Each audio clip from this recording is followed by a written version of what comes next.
So welcome to this lecture of digital electronics, and in this lecture we will start our unit 3, which is related to the programmable logic devices.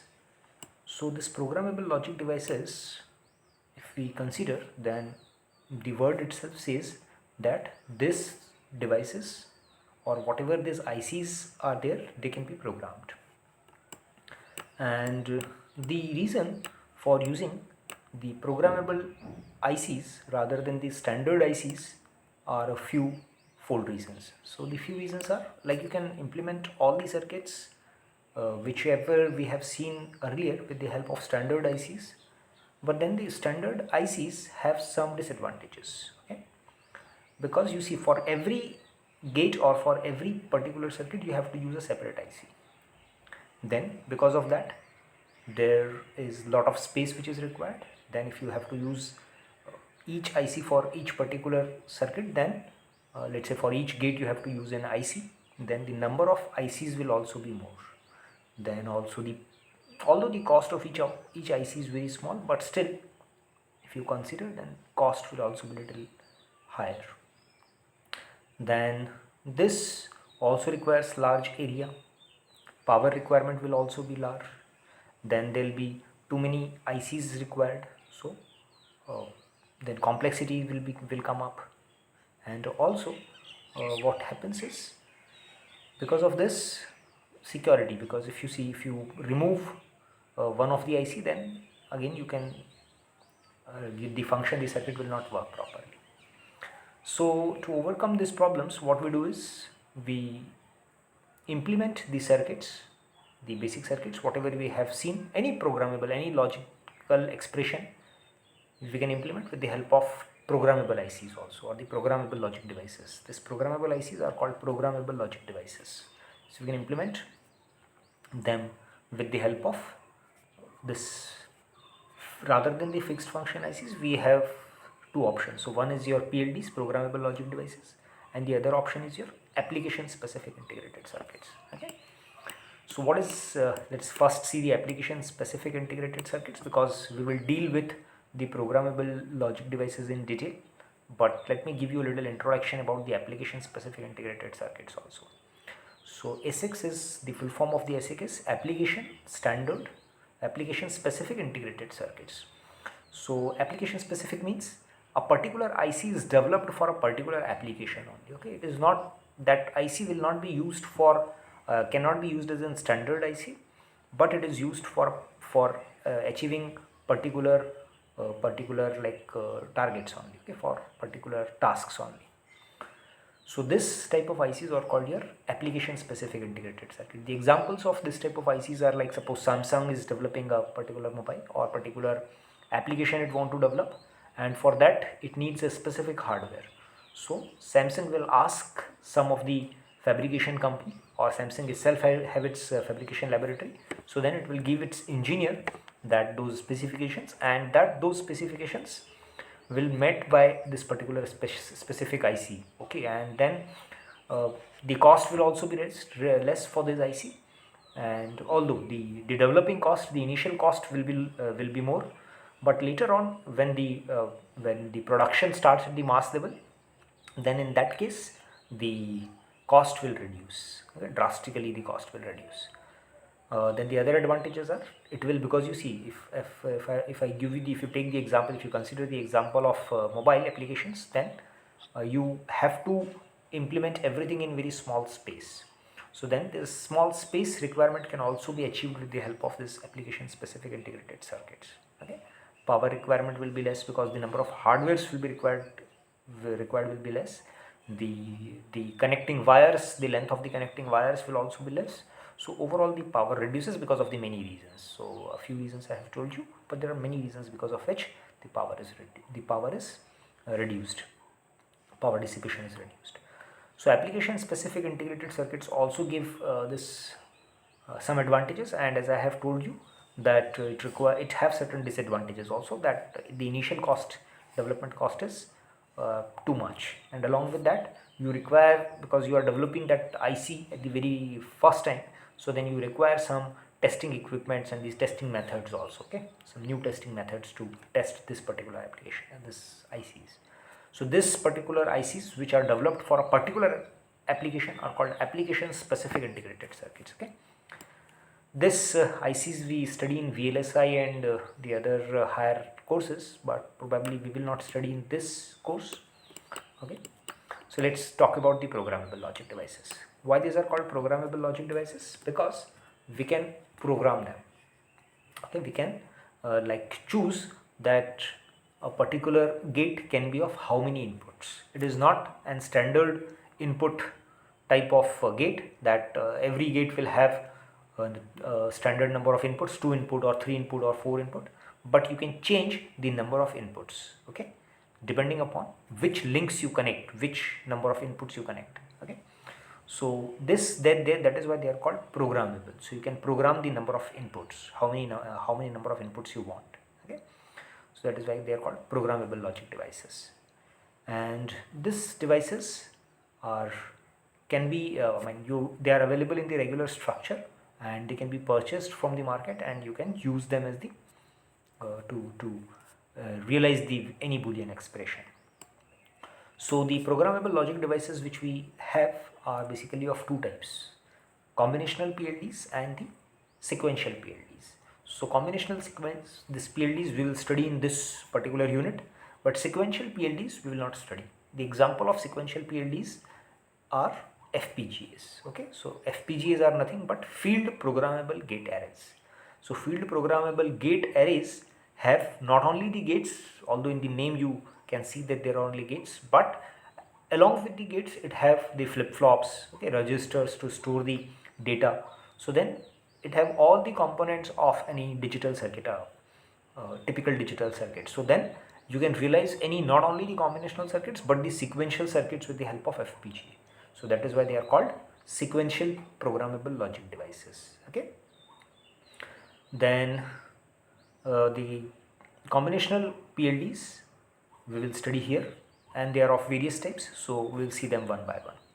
And what happens in this, what are the advantages and disadvantages of this PLDs? One by one we will see them.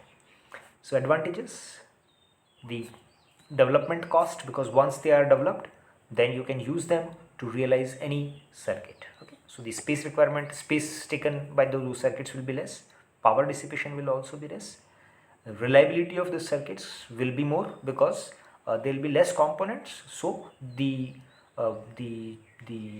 possibility of failing a component will be less also. So that is why. Then the circuit testing, you can test the circuits easily, okay, because they are the standard circuits, so the testing facility is also available for them.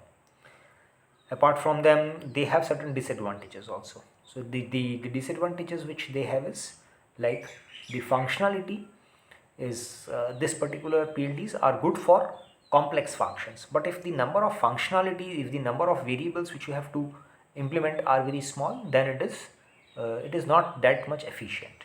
Okay, for the simple circuits, for the small functions, it is not that efficient. Then in that case it is good to use standard ICs, but if the function is very complex, then it is better to use the programmable logic devices, because in that case we have to use many number of ICs, and it will be very difficult to implement the circuit with the help of the standard ICs. Okay, not difficult, but it will be complex. So the other option is we can implement the same thing with the help of programmable logic devices. Okay, so now let's see. These programmable logic devices are basically the type of programmable logic devices which we are going to study in this unit are of three types. So read-only memory, then programmable array logics, PAL, and PLAs, programmable logic arrays. Okay, so the name sounds, PAL and PLA sounds somewhat similar, but there is a little difference. So we'll see them. Okay, now let's say, so this read-only memory is also of type programmable read-only memory. Okay, so we'll see first this what are this type of, what is the difference between the three, and then we will see each of them, okay, in deeply. So you see, if I talk about read-only memory, okay, so programmable read-only memory, if I talk, so programmable, any device, any programmable device any programmable combinational logic circuit device will have what? Array of AND gates and an array of OR gates. Okay, so there are 2 gates. So this is, you can see in the block diagram. So whichever type of programmable device you will consider, it will have 2 blocks. Okay, so they can be expressed in 2 these blocks. So one is your fixed, one is your AND array, the other one is the array of OR gates. Then out of these 2 arrays, one will be fixed and one will be programmable, or like both can be programmable. Okay, but both of them cannot be fixed. Okay, fixed number of inputs. So if you cannot program this particular gate, the array, then you call it fixed array. Okay, so it is nothing but a sort of decoder, whereas the other array of OR gates, it is nothing but a sort of encoder. Okay, so it is a combination of decoders and encoders. Programmable logic device is nothing but the combination of decoders and encoders. So either you can program both a decoder and an encoder, or you can program either one of them. Okay, so if you cannot program the decoder, and if you can only program the encoder, the programmable, the OR array, then it is called a programmable read-only memory. Whereas if you can program the AND array, the decoder, but you cannot program the OR array, the encoder, then it is called a PAL, programmable array logic. Whereas if you can program both the arrays, that is the decoder as well as the encoder, then it is called programmable logic array. So that is what the basic difference between them. Okay, and to show this, the symbol to show this particular which one is programmable and which one is not programmable. So a fixed type of gate is shown like this. Okay, so it have fixed number of inputs, whereas the programmable AND gate or OR gate is shown with this type of cross links. So whichever link you will see, if a cross marked is there, then that particular link is connected with the, that input is connected to the OR gate. If we don't show a cross there, if only a dot is shown or nothing is shown, then that is a open connection. Okay, so cross shows a closed connection, whereas this absence of cross shows the open connection. Okay, so we'll see them. So but basically what happens in this type of programmable, this read-only memories, this type of AND gates you use here. Okay, whereas in the programmable OR gates you use this type of OR gates. Okay, so later on we will see in the next slide probably that how it looks like. So we'll see, I'll show you that the OR array will be shown like this, whereas the AND array will be shown with this type of gates. Okay, and wherever there is a connection we will put a cross mark, wherever there is open connection we will not put a cross mark. Okay, now let's see. First we will see the various type of read-only memories. So read-only memories, if I talk, so programmable read-only memory is a type of ROM. So if I talk about the ROM, then the ROMs are of various types, and it can also be used not only to realize the combinational circuits, the read-only memory, ROM, but it can also be used to store the binary information. Okay, so it works as both of them. Can be used to this programmable logic, programmable read-only memories. Okay, not the read-only memories. Read-only memory is useful only for storage, whereas the programmable read-only programmable read-only memory can be used for this information storage, whereas it can also be used to realize combinational circuits. Okay, so advantages and disadvantages are more or less same. Okay, which we have discussed earlier. But the types of ROM, if we discuss, so there are various type of ROMs, and in this unit our aim is not to discuss this particular circuits as a memory device. Okay, you know them very well from your previous courses in computer science and all those things, from your basics also, from your class 12. Nowadays people teach all these various type of memories in the class 12th also. Okay, so they study in class 12th also. But if it is if you have any doubt, you can talk to me, and as it is a theory part, completely theory part, so you can study it from the book also.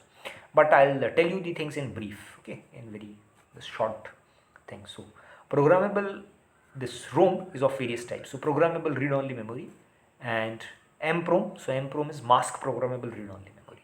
So mask programmable read-only memory is nothing. Okay, if there is nothing is written ROM, so it is sort of read-only memory. Okay, you can write it, okay, once only.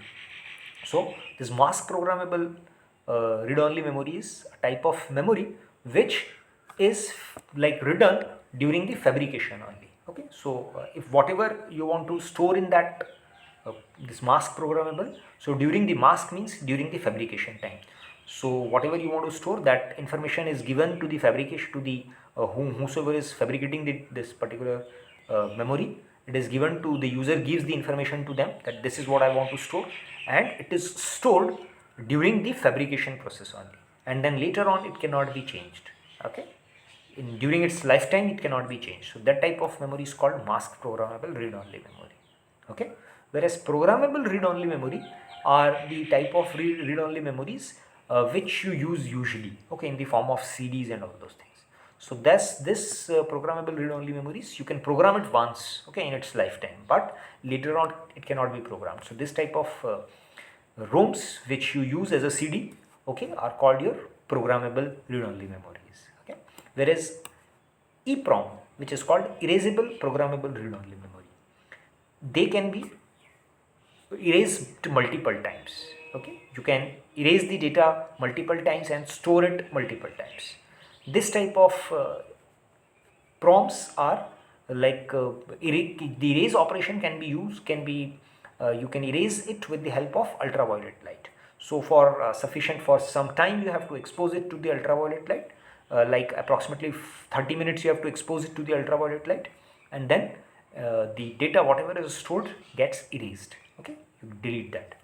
So that type of programmable read-only memory, and programmable because you can program it multiple times, okay, and erasable, so erase and reprogram it. So that facility is available, so that is called erasable programmable read-only memory.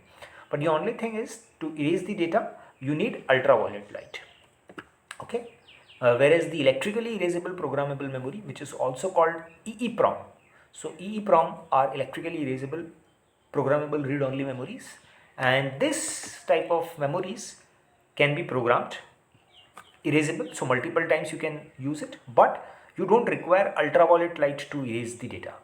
By just the electrical, by just exposing it by the help of this electrical current only, electrical supply, you can erase it. So it is a sort of, the example is your this pen drives and all those things. So they are electrically erasable programmable read-only memories. Okay, you can easily erase them. You don't need anything extra for them. Okay, so this was all about this. Now let's consider that how a read-only memory looks like from inside, and how we can use it to realize a combinational circuit. So you can use it to store the information, and the size of a ROM, okay, read-only memory, is shown with this, something like 2 to the power k cross n. Okay, so 2 to the power k is nothing but a decoder. Okay, and n is the number of outputs you'll get from the encoder. Okay, so this is what it is, and it is specified in terms of whatever number you will get. So let's say 2 to the power k. So if you are saying that you have, let's say, 16 cross 2 ROM, okay, a ROM of 16 cross 2 size, so then it means you have 4 inputs to it. So 2 to the power 4 is 16. So a ROM will be specified as 16 cross 4 or 16 cross 2 or 16 cross 1. So 1 is, or n is the number of outputs which you will get from this read-only memory, whereas the number of inputs will be not 2 to the power k, or it will be k only. Okay, so 2 to the power k is the number of address locations which you will get in this memory. So that is what it is. So you see, if I denote it with the help of this black box, then this is your black box. Let's say something will come inside it, so it will have some inputs. So if it is a 2 to the power n cross m ROM, so there will be n inputs, okay, and m outputs. So m outputs are coming from here, and n inputs will be there. So the specification, the ROM you will specify not as a n cross m ROM, but you will specify it as 2 to the power n cross m. Okay, so let's say if I understand it with the help of an example of 4 cross 2 ROM. So 4 cross 2 ROM means what? It will have 2 input lines. So 2 to the power 2, if you will raise, so then it will become 4. So then the decoder you will use is a decoder of 2 cross 4 size. So the decoder will have, like, because you see a decoder, what is a decoder? A decoder generates all the possible combinations of this two inputs. So there are two inputs, so all the possible combinations will be 4. So it is a 2 cross 4 decoder which you are using here. Decoder, you all know very well what is a decoder. Okay, so I don't need to show it again here. That is why I have shown, because the diagram will be very, although I will show it in the next slide, but I just want to show it in the block diagram form first. So this is how your decoder will look like. Okay, so a decoder will be there, 2 cross 4 decoder.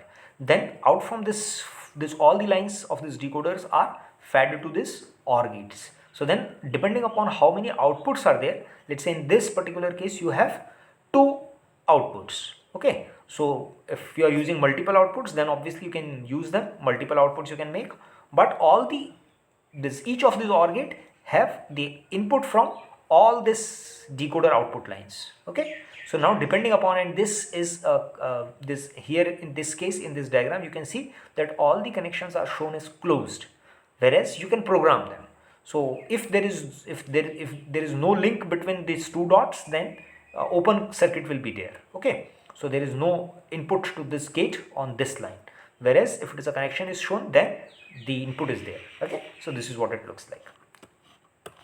Then let's say try to understand it with the help of a 16 cross 4 room. So earlier I have told you the example of 4 cross 2 room. So in that you have this 4 cross 4 2 cross 4 decoder. So now let's say if I consider a 16 cross 4 decoder. So 16 means 2 to the power how much? 4. So 2 to the power 4 is 16. So you will have 4 input lines. So you see A, B, C, D, there are 4 input lines. And from this 4 input lines, what we will do? We will take the line itself and its complement. So you see, if I start from A, so we have A here and A complement here. Okay, then B and then B complement, C and then C complement, D and then D complement. Okay, so you see, this is what we have. And this, what we do is here, although you can see that I have shown it in the programmable form, but this is a fixed AND array. Why I have shown you? Because there are 4 input lines and this diagram is very big, so it is very difficult to show the 4 lines here directly. So we have shown it in this form, but these connections are fixed. You cannot program these connections. Okay, so this is a fixed AND array, whereas this are your programmable OR logic. So you see, you can see that this input line, so this is particular your lowest order AND gate. So the inputs to this AND gate are given as A complement, B complement, C complement and D complement. Okay, so this is what the input is: A complement, B complement, C complement and D complement. So this is the input to this AND gate. Okay, and similarly if you will see all these inputs, so you will see that you are getting all the 16 possible combinations from this decoder. So it is a 4 cross 16 decoder you have implemented, right? So this is what your decoder will look like.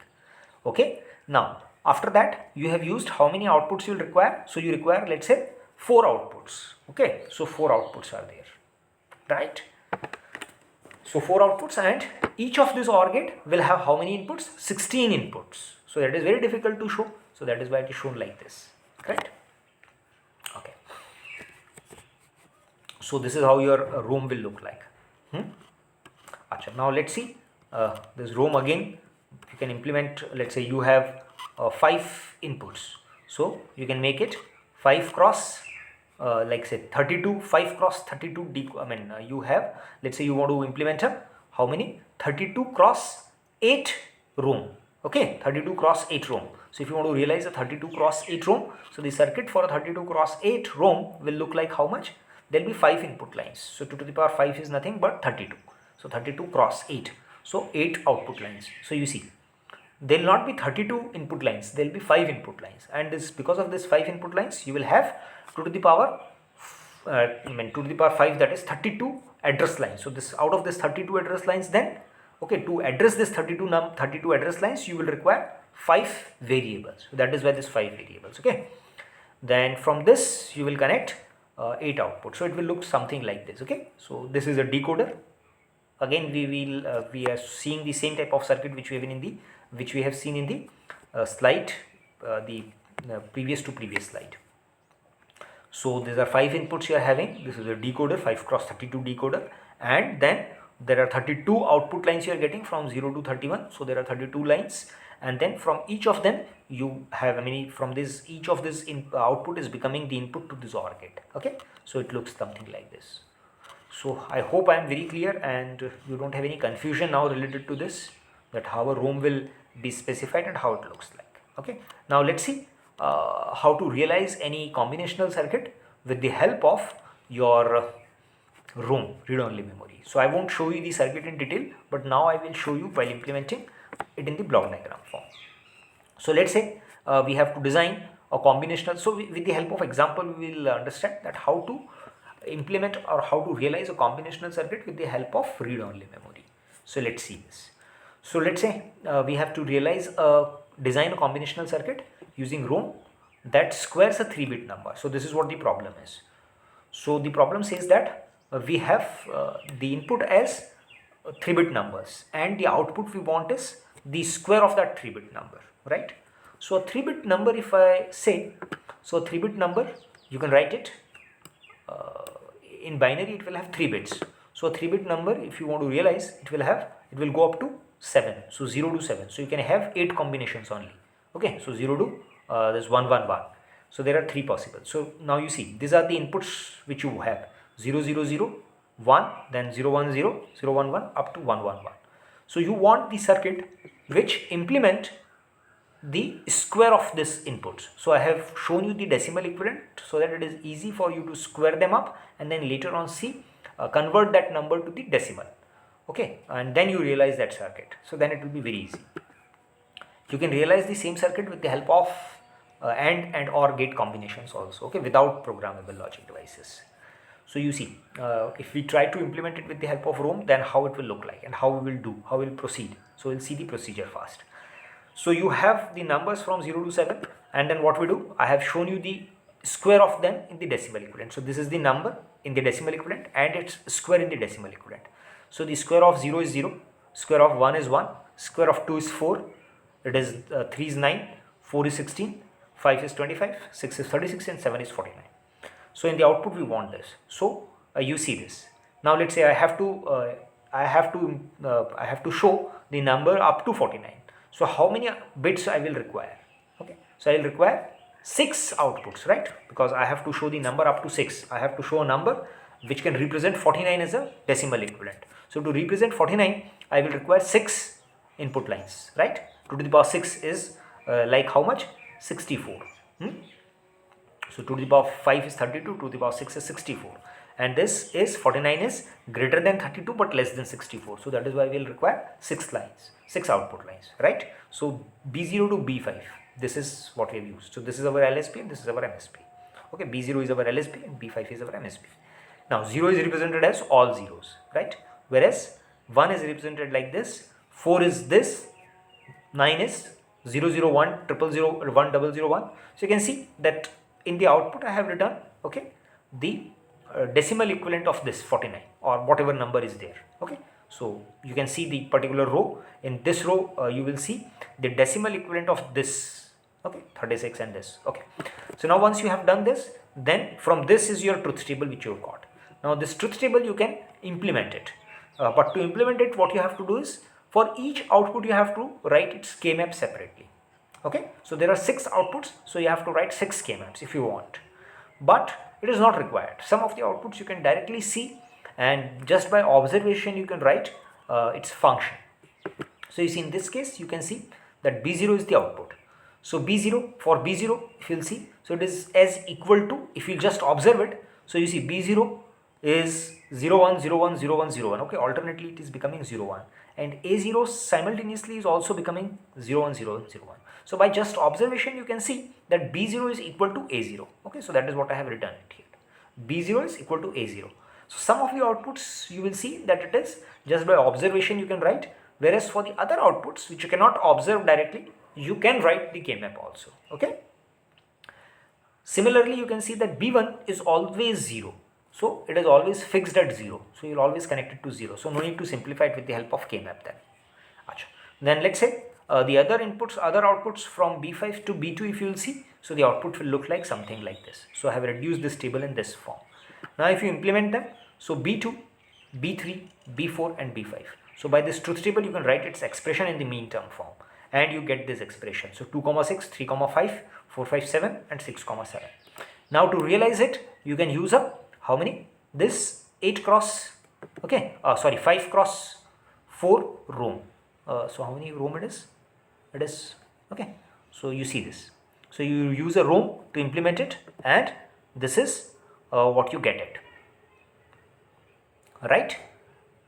So you have 6 outputs,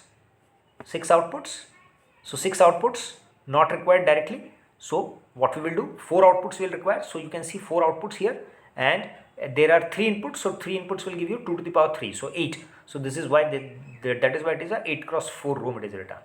And you will give some inputs here, 3 inputs, and that will be given to a decoder will generate all the possible combinations related to this 3. So it will generate all the possible combinations from 0 to 7. Now depending upon your this functionality, you will implement it. So I have not shown them here, but I have just shown that you will get this from F4. There will be AND and OR gate. So it is a complete roam. Okay, you can show it in detail with the help of this decoders and the OR gate. Okay, it is not difficult, it is easy. So then it is like here you will get B2, then B3, B4 and B5. So this functions we have realized here. Okay, and B0 is connected to A0 directly, and B1 is connected directly to 0. Okay, so this is how it looks like. Now after completing this, now let's understand the programmable array logic, PAL. So PAL is nothing but, as I have told you, it is a programmable logic device in which your AND gates are programmable. Okay, not the OR gates. You cannot program the OR gates, but you can program the AND gates. So you see the general diagram looks same as the programmable this read-only memory, programmable PROM, programmable read-only memory. So you see this is a decoder. So ABCD, there are 4 variables. So again it is a 16 cross 4 PAL. Okay, 16 cross 4 PAL. Oh sorry, not 16 cross 4 PL. It is, you can see there are 4 inputs. Okay, and this is this. So yes, it is 16 cross 4 PL. So 16, so 2 to the power 4 is your 16. Okay, so you see this is a 16 decoder. This 16 AND gates you are using, and again these are programmable. So we have shown it with the help of crossbars, and this is non-programmable, so it is shown with the help of dots. So each OR gate will have this 4 inputs. Okay, now okay, and these inputs are fixed. Okay, whereas the inputs to this can be programmable. You can program them. Okay,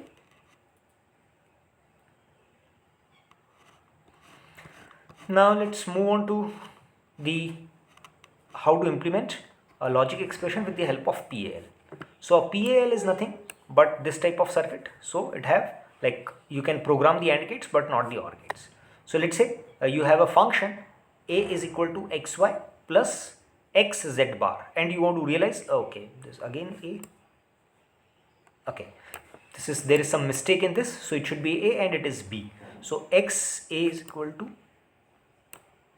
okay, fine. So see, this a is equal to xy plus xz bar, and b is equal to, so there is a mistake, so you corrected b. So b is equal to xy bar plus yz bar.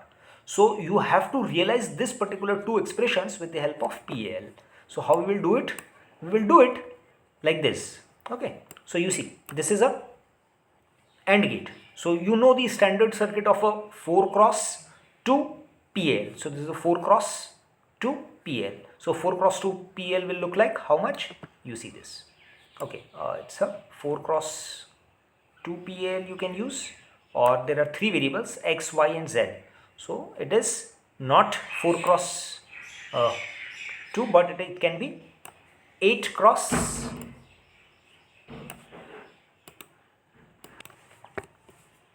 So you see this function is you implement with the help of this circuit. So you can also call as 3 input. So there are 3 inputs and 2 outputs. Okay, so 3 inputs, 2 outputs. And the other way to show it in the book, you will find it something denoted as 3 input 2 wide. Okay, so the number of inputs you say 3 input, whereas the number of outputs you say in case of PL is 2 wide. Okay, so whatever number of inputs are there, they are called inputs, whereas the output is called wide, in this case PL. So you see, to realize this, you can implement it with the help of 3 input 2 wide output. Okay, so and 2 OR gates. So you see, so what we do is, this is the function for your x, y. So this is x and this is y. So x, y. So 2 input AND gate we have used. And then to generate this x z complement, we use this gate. So x z complement, right? Then the sum of these two, which are with these two terms, they are odd together. So you get a here, right? Whereas the other expression xy complement plus yz complement, so this is your xy complement and this is your yz complement, and this are fed to this OR gate, and you get the expression b here. Okay, so this is b. So this is how you implement a logical expression, any logical expression, with the help of PAL, right? Now let's see the PLA. So PLA is the circuit in which you have a decoder and an array of OR gates. So in this you program both of them. Okay, so you have the facility to program both this decoder as well as the array of OR gates. Okay, encoder, in general you can assume it as an encoder. Okay, encoder have all the possible combinations. It doesn't have all the possible combinations, but yes, encoder have only OR gates in it. So here also there are only OR gates, so we are calling it as encoder. Okay, that is why I am calling it as encoder. And you can program both of them, so it is not difficult to understand if you understand it, if you understood the previous things. So you have the this programmable links, all this input and the output links are programmable. And for this case, if you want to, let's say, implement a circuit with the help of PLA, then you can implement these expressions with the help of the same way which we have used to implement the PLA and PLs. You can use it here. So you see here in this case, what we are doing is, let's say I have to implement F1 is equal to ABC. Okay, this 6 expressions I want to implement directly from this one PLA. So how I will do? I will implement A dot B dot C first. So you see, I will program this link. So this AND gate will be programmed. So you have A bar, B bar, C bar. So it's better to magnify it. Okay, so you see A bar, B bar, C bar. So they are all, no, this is not A bar, B bar, C bar. So this is your, which one? ABC. Sorry, it is not A bar, B bar, C bar. It is ABC. So you see, you have burnt A, B and C, all 3 of them. Okay, so this AND gate is basically 3 input AND gate. Okay, and the outputs you get here. So this is your output. So this output you will get for your ABC. This is ABC output. Okay, now this probably, if you realize, if you see the other expression, so if you simplify them, you will see that the ABC will be used multiple times. So ABC is used multiple times. So that is why there are 2 cross. Okay, but this particular AND gate is generating your ABC. Okay, output. And similarly, the other AND gates will generate other mean terms. Okay, other possible combinations of this 3 variables, right? And then as per your requirement, you see this ABC, this is, you want this one function, this only. Okay, so you see this F1 is implemented here, because you see here there is no other connection which you can get. So this gate, this OR gate is a single input OR gate. Okay, and to this OR gate we are only giving one input, which is the input of this AND gate. Okay, and you see, so here in this case it is possible to make even a single input OR gate. Okay, and multiple input OR gates also, and as many number of inputs depending upon the number of decoder lines, decoder outputs. Okay, similarly, if you want to realize F2, so F2 is your what? A plus B plus C. So A plus B plus C, to generate A plus B plus C, what we have done is, you see A directly we have burned this. So you see this AND gate is only a single input AND gate. Okay, so A is directly coming here, B is directly coming here, C is directly coming here. Okay, you see, whereas here you got ABC separately. Okay, a combination of ABC. So you see, the point is you can realize any function. So here in this case, it is not like a standard decoder in which it generates all the terms. Depending upon your requirement, you can burn the links and can generate whatever variable or the combination of variables you want, and then later on you can combine them with the help of OR gates, right? So here in this case you want a plus b plus c, so you take this three outputs of this decoder, three AND gates, and then you combine them with this OR gate. So this OR gate is a 3-input OR gate. So it is better to say it a array of AND gates and an array of OR gates rather than the array of decoders. Rather than calling it a decoder and encoder, it is better to say that it is an array of AND gates and this is a programmable array of OR gates. Okay, so I hope this point is clear to you. And in this case you say that this is a 3-input and a 3-output, 3-input and 3-output PLA. Okay, or you also specify the number of how many number of AND gates and OR gates you will require. So some of the problems you may have to that may be specified and you can realize it accordingly. But if it is not specified, then in that case it is your choice how many number of AND and OR gates you want to use. Okay, but those number of AND and OR gates should be minimum number of AND and OR gates. Okay. So this was all about your PLAs, PAL and prompts. In the book, if you will see some tables with how to write the tables to do all these things. But I have explained you the things in short with the common sense. With a little common sense, you will understand the things very easily. But you can follow the method of the book also. I don't have any problem in that as well. Or you can directly just by this method, whatever we have discussed, you can solve the problems if you want to by this, either of the method, from the book's method or from this method. Okay. So with this was a particularly very short part and we have completed this here.